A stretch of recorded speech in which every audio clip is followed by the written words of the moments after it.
Hey there, what's up, everybody? It's Dr. Shazetta. I pray you guys are doing well. Happy Saturday to you. I am um, in my mom's kitchen, hence it looks like Cracker Barrel back there, um, working on some bread. I put on some no-knead bread to rise yesterday, and time got away from me, and so by the nighttime, it had definitely risen a few times, possibly overproofed, so we'll see. Um, and so I popped it in the refrigerator, hoping it would be preserved, if you will, um, overnight where I could bake it this morning. So I am plopping my dough out this morning um, to have a fresh loaf of bread this morning when everyone gets up. My um, aunt and my cousins got here from far up north Michigan today or last night, and so really excited and grateful to have them here with us.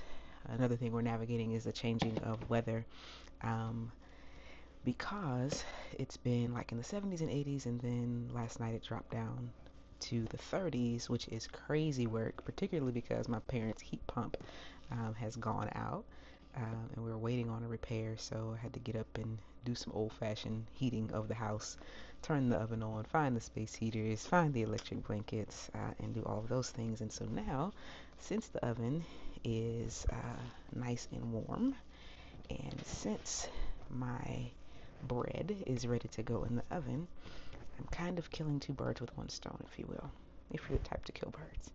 Um, but as I'm making the bread, I wanted to revisit a conversation that I've been having not only with myself but with others that I thought might be helpful to you as we consider what it means to be birthing new things, as we consider changing of seasons, as we consider the well life. But first, if you are new here, my name is Dr. Shazetta, and this is Dr. Shazetta's The Well Life, the place where intellect, creativity, and inspiration collide. That's right, this is my little corner of the internet where I lean fully into the fullness of who I am, intentionally and unapologetically. If you're returning, you know I'm glad to have you here.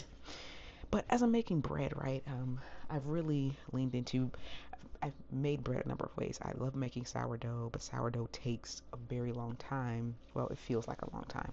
Um, it's not a very long time if you schedule it, but sourdough requires a little bit more time and intention.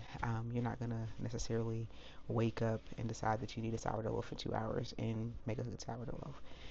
And then I have a bread machine, but I don't like the way that the bread machine ultimately yields the loaf. It does all the work for you. You just drop everything in and you don't have to worry about it. But I don't love the way, or the loaf, if you will, that the bread machine yields. Um, I like sourdough bread for its probiotic tendencies and the fermentation and all of that in it. And so it is also, right, one of those things that I very much enjoy doing. But for when I need a quick loaf of bread, or just making a daily or every other day loaf of bread, the no knead recipe is my go-to. There's no stretch and folds required. There's no kneading. There's not a great deal of stirring. It's like, for the most part, four-ish cups of flour, two-ish cups of water, a teaspoon and a half of yeast, any kind of yeast, and a teaspoon and a quarter of salt. Um, Yesterday for this loaf, I put a little bit of honey into it just to sweeten it up just a tad bit.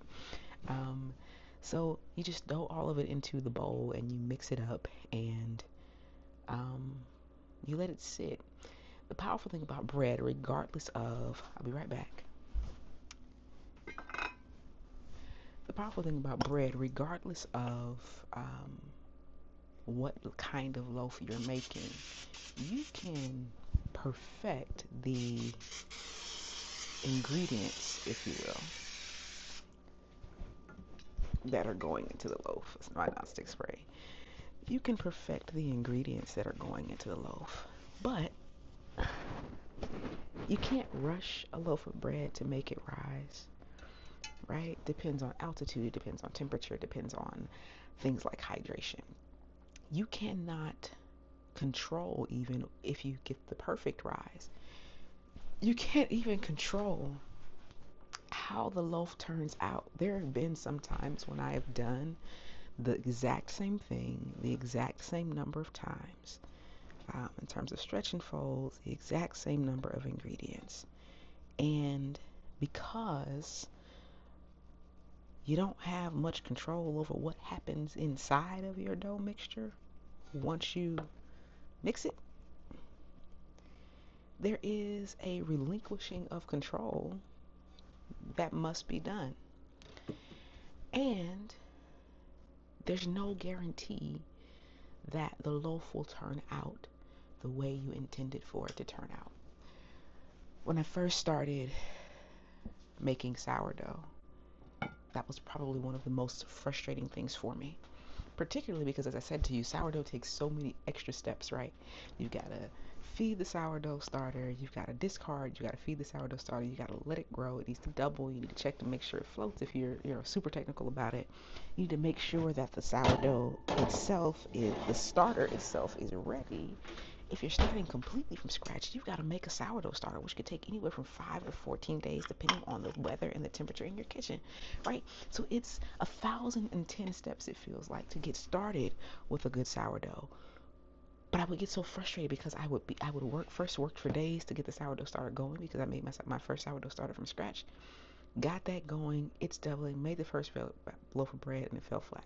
Right? Did all the stretches and folds over several hours. I've tried the refrigerator proof, I've tried the proofing on the cabinet, and there would still be some days when, despite my best effort, the loaf would still be just mediocre. What making sourdough consistently taught me, and I did it kind of during the latter part of the pandemic time, so 2020 is when I was learning, is that in as much as you can avoid it, there is no need to stretch or to stress. That's the word, not stretch. There is no need to stress too much over anything, especially when you don't have absolute control over that thing.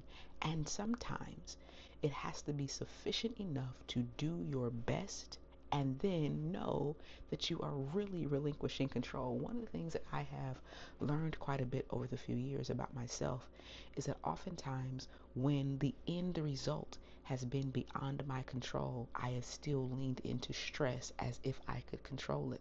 And it's been a disservice. I've done a disservice to me. As I'm birthing out these new things, I am committed to doing my very best on my end. As scripture says, doing all that I know to do. And then once I have done everything that I in my natural self can do, that I in my spiritual, creative soul self can do, to then realize that I've done my best, and now it's time for me to relinquish control, to allow whatever will be to be and to become. Today, as you are thinking through some of the visions and dreams that you are reimagining today, as you're thinking through perhaps some of the small things, right? Smaller things in your life or in the life of your family, I want you to pause for a minute and think about the ways that you may have agreed to anxiety, the ways that you may have agreed to stress over things over which you have zero control for its outcome. And I want you to begin thinking about intentionally how you will start releasing those things, doing the very best that you can, and then releasing it to be, or them to be, whatever they will be and whatever they will become. Because no matter what, there are some things over which you have no control over the end result. I hope this blesses you this Saturday morning as much as it blesses me. I'm hoping that my bread loaf will turn out good, because I really want good bread this morning for breakfast. So anyway, I love you guys. I hope you have a great weekend. Take good care. Bye-bye.